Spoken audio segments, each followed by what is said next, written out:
ko magsulat dahil noon, magulo na, panahon ni Presidente Macoy. Kaya nagsulat ako para matulungan sana siya. Sa dalasan ko ng tema, gusto ko mabago yung bansa natin. Yun ang tema ko talaga. Ang unang ginagamit niyang pagsusulat is yung Adobe. Adobe pa, tapos may blackboard siyang plywood. Yun yung umpisa niya. Pagkatapos ng kalaunan, parang naisip niya siguro yung huling na, medyo tumaas na yung ekonomiya, di ba? Yung bagya, nauso na yung chalk, saka chalk naman. Mula noon, sulat na ng sulat. Kasi nga, siyempre sa mata ng ibang tao, medyo iba yung paniniwala nila, tingin nila sa tatay ko. Pinababayaan na lang namin kasi hindi naman siya nagkakasakit. Si Papang, ganyan na, hobby niya yung magsulat. Tapos, hindi naman nang gugulo, wala namang ginagawang masama. Sulat lang. Maraming sumisita pero yun lang, sita lang.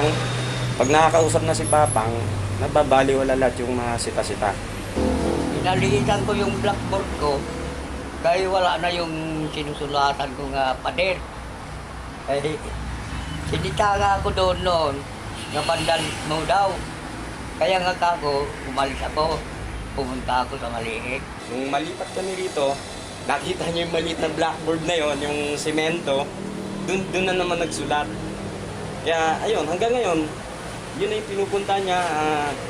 Ang rotation, umaga, susulat, tanghali, susulat, hapon, susulat. Yun yung rotation ng buhay niya.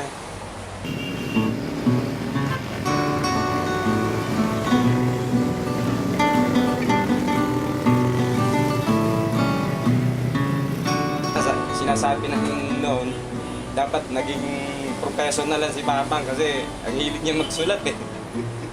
Mula noon, tuloy-tuloy, naiintindihan na namin siya, ba't siya sulat ng sulat. Sabi ko nga sa kanya eh, Pang, yung ginagawa mo na yan, kung nagtanim na lang kayo ng isang saging kada araw, sa loob ng isang taon siguro meron na kayong 365 na saging. Kasi nagsusulat kayo.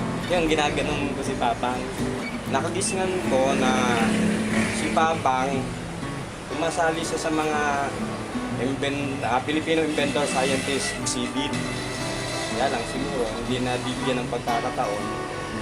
Kaya ayun, parang na-frustrate na rin. Tuloy-tuloy yung sulat niya.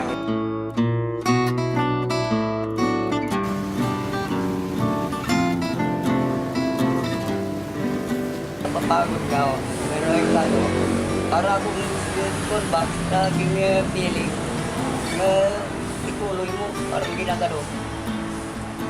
Ay kung minsan tumintom lang ako, pero minsan may nagpapayo sa akin, ituloy mo. Kaya tinutuloy ko. Yun na yung rotation ng buhay niya, at saka na parang naging happy na mag-comment tungkol sa problema ng gobyerno, problema ng mga Pilipino. Sa tingin ko, dahil nakasanayan niya, hanggat nabubuhay siya siguro, magsusulat siya.